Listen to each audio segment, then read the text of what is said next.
ஆண்டவராகிய இயேசு கிறிஸ்துவின் நாமத்தினாலே உங்கள் யாவருக்கும் அன்பான வாழ்த்துக்களை நான் தெரிவித்துக் கொள்கிறேன்.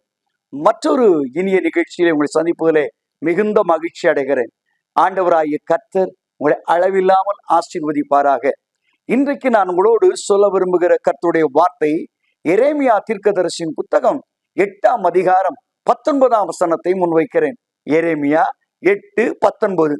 வேதம் சொல்கிறது, சீயோனிலே கர்த்தர் இல்லையோ, சீயோனிலே கர்த்தர் இல்லையோ, அங்கே ராஜாவும் இல்லையோ என்று சொல்லி எரேமியா மிகவும் புலம்புகின்ற ஒரு வார்த்தையை நாம் கேட்கிறோம்.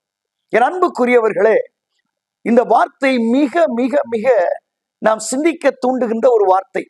ஒருவேளை கர்த்தர் சென்னையில் இல்லையோ, கர்த்தர் தூத்துக்குடியில் இல்லையோ, கர்த்தர் மதுரையில் இல்லையோ, கர்த்தர் கோயம்புத்தூர் இல்லையோ என்று கேட்டால் நியாயம்.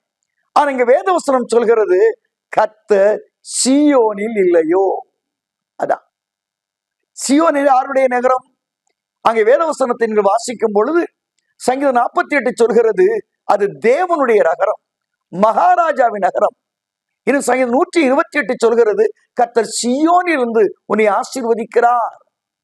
இன்னும் வேதவசனம் சொல்கிறது, சீயோனிலே வாசம் பண்ணுகிற தேவன், சீயோனிலிருந்து தம்முடைய ஜனத்தை ஆதரிக்கிற தேவன் என்றெல்லாம் சொல்லப்பட்டிருக்கிறது.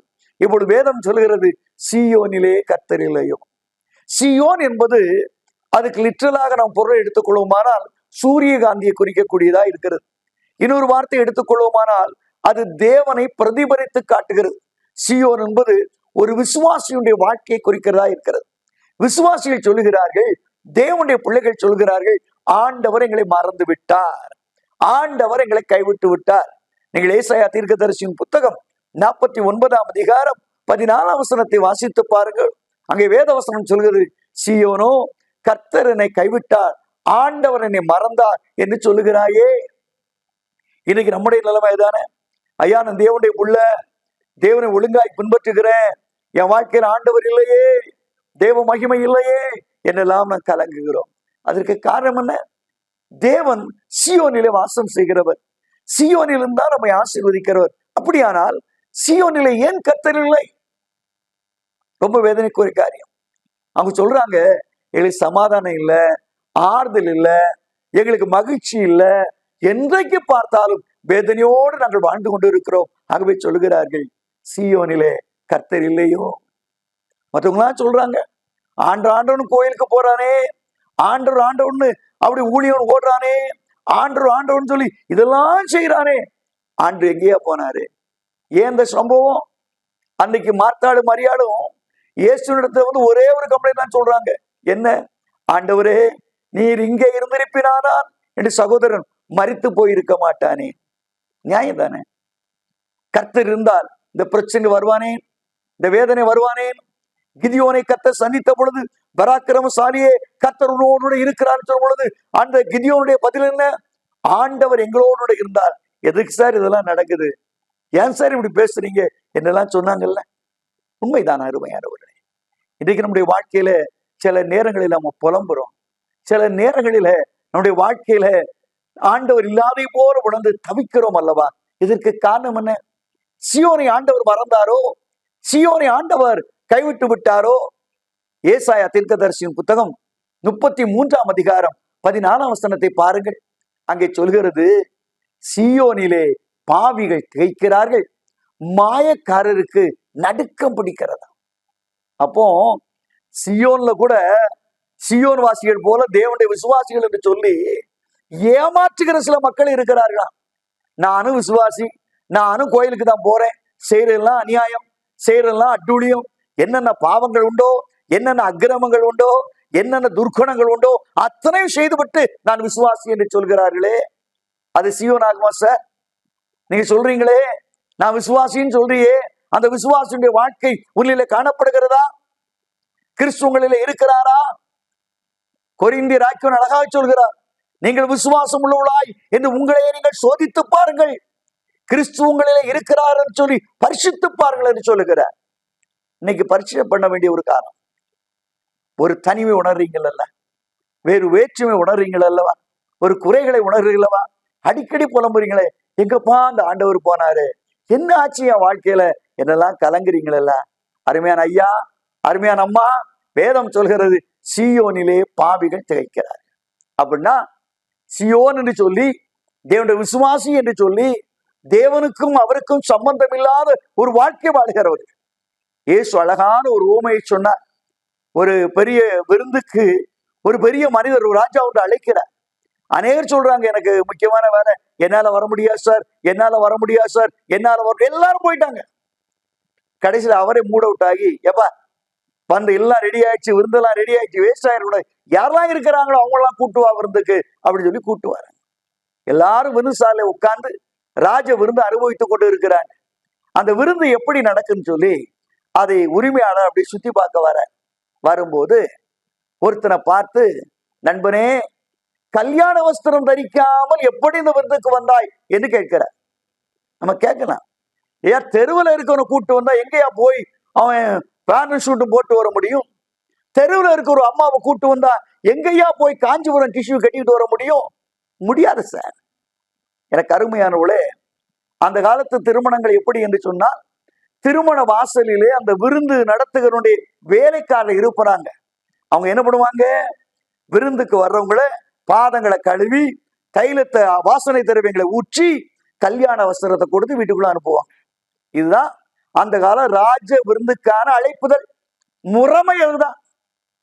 அப்போ இங்க ராஜ வஸ்திரம் இல்லாம, கல்யாண வஸ்திரம் இல்லாம ஒரு மனுஷன் வந்துட்டா அப்படின்னு சொன்னா எப்படி வந்திருப்பான்? இல்லைங்களா? வாசல் ஒண்ணு இருக்குங்க, அது வழியா போறவன், வீட்டுக்காரன், தெரிஞ்சவன், பழகிறவன், அவன் தான் போக முடியும். இன்னொன்னு புறவாசல் ஒண்ணு இருக்குது, சைடு வாசல் ஒண்ணு இருக்குது. அது யாரு? திருடவனும் கொலைகாரன் வருவான். அப்போ வாசல் வழியாய் வந்தால் வஸ்திரம் உண்டு. ஆண்டவர் சொன்னார், நானே வாசல், ஒருவன் என் வழியாய் பிரவேசித்தால் அவன் ரட்சிப்பை கண்டடைகிறான். அப்போ ஆண்டவர் வழியா போனா உனக்கு ரட்சிப்பு உண்டு சகோதரா, சகோதரி, உனக்கு உண்டு. இன்னைக்கு ரட்சிப்பு இல்லாம வீட்டுக்குள்ள வந்திருக்கான்னு சொன்னா நீ எந்த வாசல் வழியாய் வந்தாய்? கிறிஸ்துவின் வழியாய் வந்தாயா அல்லது வேறு வழியாய், பக்க வழியாய் வந்தவனா? கொஞ்சம் யோசித்து பாரு.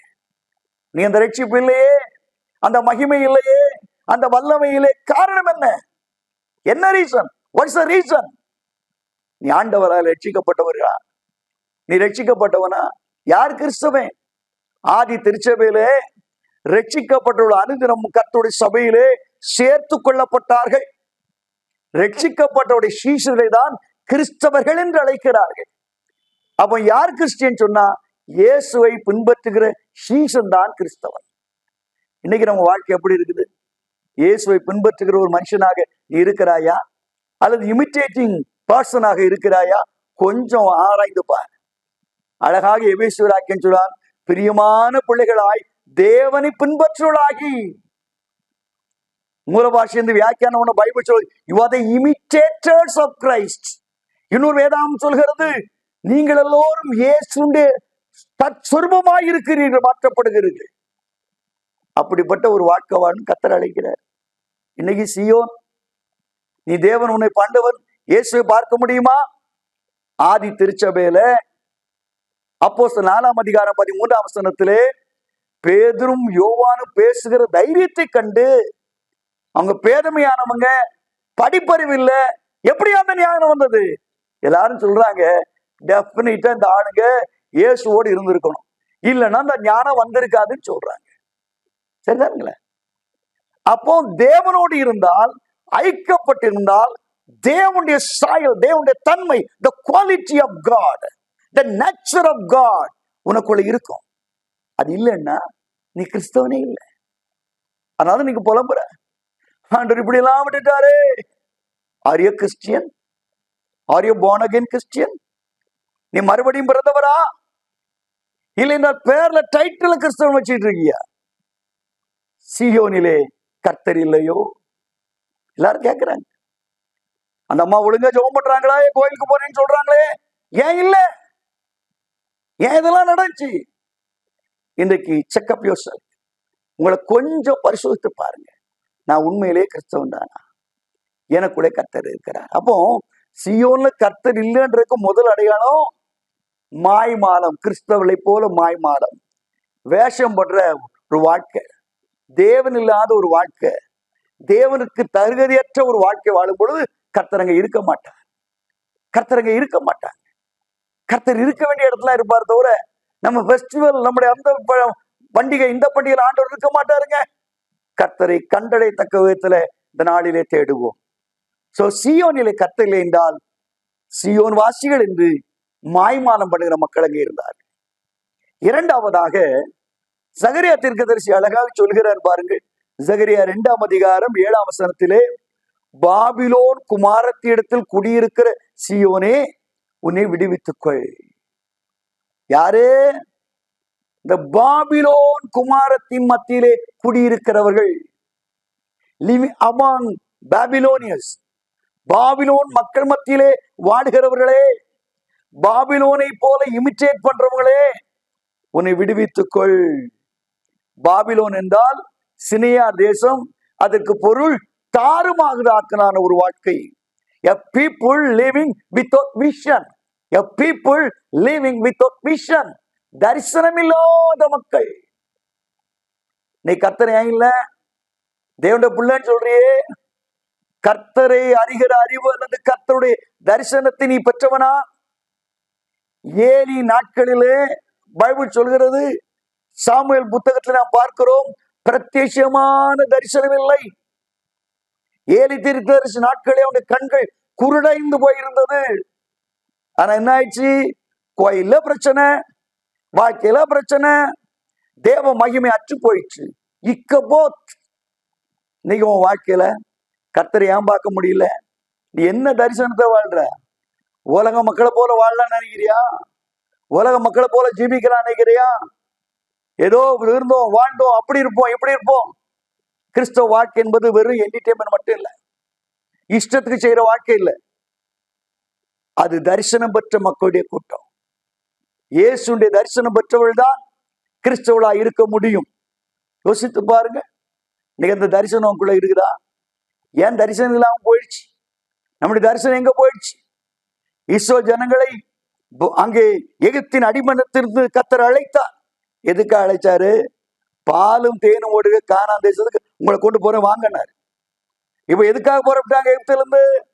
இந்த விஷன். அவங்க கானானுக்கு போனோம், பாலும் தேனோட தேசத்துக்கு போனோம். ஆனா கொஞ்ச தூரம் வந்தோட முறுமுறுக்க ஆரம்பிக்காங்க. நாங்க செத்தாலும் தாவளைன்றாங்க, எங்களுக்கு பூண்டு இல்லைன்றாங்க, எங்களுக்கு வெங்காயம் இல்லைன்றாங்க. யோசித்து பாருங்க.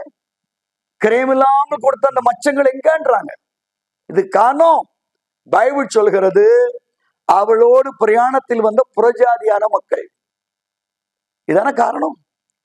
இன்னைக்கு ஆவியில ஆரம்பித்த நீ எப்படி முடிச்சிருக்கிற? எதை இமிட்டேட் பண்ற? தேவனுடைய பிள்ளை என்று உன்னால் பிரதிபலித்து காட்ட முடிகிறதா, அல்லது உலகத்தில் உள்ள fashion of the world? Bible ரொம்ப அழகா சொல்லு. ரோமராக்கன் சொல்லுவான், இந்த உலகத்திற்கு ஒத்த வேஷம் தெரியாமல். ரொம்ப அழகா சொல்லு. ஆண்டோடைய பிள்ளைகளை என்ன செய்யணும்? இந்த உலகத்துக்கு ஒத்த வாழ்க்கை வாழக்கூடாது. தேவனுடைய நன்மையும் பரிபூர்ண சுத்தம் இன்னதென்று அறியத்தக்கதாக. ரொம்ப அழகா சொல்லுதுங்க. இன்னைக்கு நம்ம வாழ்க்கையில உலக மக்கள் எல்லாம் ஆடுறாங்கன்னு நீ ஆட போறியா? உலக மக்கள் எல்லாம் காசு கொடுத்து ஓட்டு போடுறாங்க, எனக்கு காசு கொடுங்கன்னு கேட்கிறியா? உலக மக்களை போல இமிட்டேட் பண்றியா? லஞ்சம் வாங்குறியா? அநியாயம் பண்றியா? அநியாய வட்டி கொடுக்கிறது கர்த்தருக்கு ஸ்தோத்திரம் சொல்றியா? மாய்மாலம். இந்த உலகத்தை இமிட்டேட் பண்ற, அல்லது நீ வெளியே வரணும். குமாரன் விடுதலை ஆக்கினால் மெய்யாகவே விடுதலை ஆக்குங்க.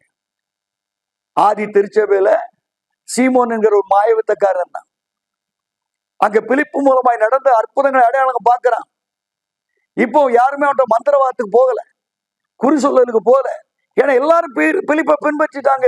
பேய்கள் ஓடுது, நோய்கள் குணமாகுது, பெரிய பெரிய அற்புதங்கள் நடக்குது. இதை பார்த்தோன்னு மாயவத்துக்கான சீமோனும் அப்படி நைசா புறப்பட்டு வந்து பிலிப்புக்கு ஒரு பிரைஸ் சொல்லிட்டு அவன் என்ன செய்யறான்? எனக்கு ஒரு சாட்சி உண்டுன்னு சொல்லி புஸ்தக சொல்லலாம் போட்டு எரிச்சு கிறிஸ்தவனா மாறுறான். கொஞ்ச நாள் ஓடுது. இப்படி ஓடிக்கிட்டு இருக்கிற வேளையில யோவானும் பேதுரு அங்க வர்றாங்க. இப்போ காட்சி மாறுது. அவங்க யார் மேலாம் கைய வைக்கிறாங்களோ அவங்க எல்லாம் பரிசுத்த ஆவியை பெறாங்க. சீமோன் பாக்குறேன், பிலிப்பு அற்புதம் தான் செய்யறாங்க. இந்த 2 பேரும் கை வச்சா ஆவியில நிரம்புறாங்களே. அதனால வீட்டுல இருந்து கொஞ்சம் பணத்தை கொண்டு வந்து மெதுவா பேதுரு கையில கொடுத்து அவன் சொல்றான், கொஞ்சம் அதை எனக்கு கொடுத்துட்டு போங்களேன், நானும் கொஞ்சம் அப்படி பண்ணட்டுமே. இதுக்கு முன்னாடி மந்திரவாதியா இருந்தேன், இது நல்லா இருக்கு, இந்த சீம்பும் விளையாட்டு நல்லா இருக்கு. பூனை குதிரா விழுது, தொட்டா விழுது, அடிச்சாவிய வருது, நல்லா இருக்கு, எனக்கு கொடுங்க. அவன் சொன்னான், இந்த விஷயத்துல உனக்கு பங்கும் இல்லை, பாத்திரம் இல்லை, உன்னுடைய பணம் இதோட நாசமாய் போய் கிடவுது. தேவனுடைய கிருபைகளை பணத்தினால சம்பாதிக்க நினைச்சியா? என்ன ஊழியன பிசினஸா? எவ்வளவு லாபம் வருதுன்னு பாக்குறியா? உன்னோட நாசமாய் போய் கிடவுது. நல்ல மாட்டுக்கு ஒரு சூடு, ஓடி இருக்க வேண்டாமா? அவன் சொல்றான், சாபம் போட்டுட்டிய, இது மாதிரி நடக்க கூடாதுன்னு ஏதாவது சிஸ்டம் அதை சொல்லுங்கன்றான். இதான் மாய்மானம். 2 எஜமானுக்கு ஊழியம் செய்ய ஒருவராலும் கூடாது. நீ தேவனுடைய பிள்ளை என்றால் தேவனை பின்பற்ற வேண்டும். அந்த எலியா தீர்க்கதரிசி அந்த ஜனங்களை அழைத்தபோது சொன்ன, கர்த்தரே தேவன் என்றால் அவரை பின்பற்றுங்கள், பாகால் தேவன் என்றால் பாகாலை பின்பற்றுங்கள். 2 நினைவுகளினாலே குந்தி குந்தி நடப்பானேன். நீ தேவனுடைய பிள்ளையே, நீ ஆண்டோடைய பிள்ளையாய் இருக்க வேண்டும் என்பது கர்த்தருடைய திட்டம். ஆண்டோடைய பிள்ளையாய் வாழ வேண்டும் என்பது தேவனுடைய திட்டம். இன்றைக்கு எப்படி நீ வாழுகிறாய் கொஞ்சம் அலசி ஆராய்ச்சி பாரு. இல்லைன்னா நீ கர்த்தருடைய சமூகத்துல திரும்ப, ஆண்டவரே நான் தப்பி வந்துட்டேன், தவறுதலா வந்துட்டேன், வீணனா நான் வந்துட்டேன், மாய்மானமா வந்துட்டேன், உலக மக்களை போல நான் வாழ்ந்துட்டேன், என்னை மன்னிச்சிடுங்கன்னு சொல்லி ஆண்டோடைய பாதத்துல விடு. ஆண்டவராகிய கர்த்தர் உன் வாழ்க்கையில் ஒரு விடுதலையை தருவார், உன் வாழ்க்கையில் ஒரு அற்புதத்தை செய்வார், உனக்கு ஒரு மீட்பை கொடுப்பார். தேவனால் கூடாத காரியம் ஒண்ணுமே இல்லை. அதுல வெளியே வரும்போதுதான் கர்த்தர் நடத்த முடியும். அதுல இருந்துகிட்டு இருந்தான்னா ஒவ்வொரு நாளும் உனக்கு கன்ஃபியூஷன் தான். பாருங்க, வானத்தின் நட்சத்திரத்தை பார்த்து சாஸ்திரிகள் அப்படியே புறப்பட்டு வராங்க, கன்ஃபியூஷனே கிடையாது. அப்படியே வந்து வந்து வந்து வந்து அழகா பாலஸ்தீனா தேசத்துக்குள்ள வந்துட்டாங்க. இங்க வந்த உடனே ஒரு சின்ன தடுமாற்றம். ராஜாவை தானே பார்க்க போறோம், நேர ஏறாவது அரண்மனைக்கு புகுந்துட்டாங்க. இத போல ஆண்டவர் ஆராதிக்க ஆரம்பிச்ச நீ ராஜா அப்படி இப்படின்னு சொன்னோன்னு எப்படியோ துள்ளலாம் நினைக்கிறியா? தம்பி, தப்பு கணக்கு. என்னாச்சுது? அங்க யோரோதின் அரண்மனைக்கு போன உடனே எல்லா கன்ஃபியூஷனா ஆரம்பிச்சிருச்சு. எங்கேயா வந்தீங்கன்னு கேட்கிறான். யூதருக்கு ராஜா எங்கே பிறந்து இருக்கிறார், அவரை சேவிக்க வந்தோம். நான் தான் இங்க ராஜா, என்ன அறியாம யாருப்பா ராஜா பிறக்க முடியும்? என் வீட்டுல ஒண்ணும் பிறக்கல. குழப்பங்கள், பிரச்சனைகள். அவன் சாஸ்திரியை கூப்பிடுறான், அப்படி கூப்பிடுறான், காலத்தை பாக்குறான், வேத பண்டிதரை கூப்பிடுறான், ஆராய்ச்சி நடக்குது. இந்த சாஸ்திரிகளுக்கு எப்படி இருந்திருக்கும்? ஏண்டா இந்த அரண்மனைக்கு வந்தோம், ஐயா இப்படி மாட்டிக்கிட்டோமே அப்படி கலங்கிற வேளையில அந்த அரண்மனையை காலி செஞ்சுட்டு வெளியே வராங்க. வேதவசனம் சொல்கிறது, அவளை வழி நடத்தி வந்த நட்சத்திரம் அவர்களுக்காக காத்திருந்தது. அந்த நட்சத்திரம் இயேசு இருக்கிற இடம் கூட கொண்டு வந்து அவரை சேவிக்க வைத்து பின்னாடி சொல்லுது, இனிமே அந்த மார்க்கத்துல போக வேண்டாம், வேற மார்க்கத்துல போங்க. Praise the Lord. நீ கர்த்தர் உன்னோடு பேசுகிறார். உன்னுடைய ஃபேஷன் ஆஃப் லிவிங்க மாத்தணும், உன் வாழ்க்கையை மாத்தணும். மற்றவங்களை போல வாழ ஆசைப்படக்கூடாது. உனக்கென்று தேவன் நியமித்த பாதையை கண்டுபிடித்து அதிலே ஓடு. ஒரு பயணம் அழகான பயணமாய் முடியும். அப்போ சியோன்ல கர்த்தர்லன்னா முதல்ல சொன்னேன் மாய்மானமான வாழ்க்கை. 2வது உலக மக்களை பின்பற்றுகிற லிவிங் வித்தவுட் விஷன், கிறிஸ்தவ தரிசனம் இல்லாமல் தானாய் வாழுகிற வாழ்க்கை. இன்னும் ஒண்ணு நான் சொல்லி முடிச்சிடுறேங்க. ஆமோஸ் தீர்க்கதரிசி சொல்லுகிறான் 6ஆம் அதிகாரம் 1ஆம் வசனத்துல, சீயோனிலே நிர்விசாரியா இருக்கிறவளுக்கு ஐயோ. இன்னைக்கு என்னோட வாழ்க்கையில கர்த்தர் இல்ல. ஏன் இல்ல? நிர்விசாரம். நம்ம இயேசுதானே, எங்க போயிருவாரு? அன்னைக்கு யோசேப்பு மரியாளும் பண்டிகைக்கு இயேசு கிறிஸ்துவ கூட்டு போறாங்க, சின்ன பையனா இருக்கும்போது. அங்க மாமா மச்சான்னு சொல்லி உறவுமுறையெல்லாம் கொண்டாடிக்கிட்டு அந்த பண்டிகை கொண்டாடிக்கிட்டு திரும்பி வராங்க. இப்ப யாரு இல்ல? இயேசு இல்ல. நாள் வந்துடுச்சு, ஐயோ நிறவு பொழுதாயிட்ட, நம்ம இயேசுவை காணுமே. தேடுறாங்க. சொந்தக்காரர்கிட்ட, மாமா என் மகனை பாத்தீங்களா, மச்சான் என் மகனை பாத்தீங்களா, அக்கா என் மகனை பாத்தீங்களா? இயேசு இல்ல. மறுபடியும் எருசலேமுக்கு போறாங்க.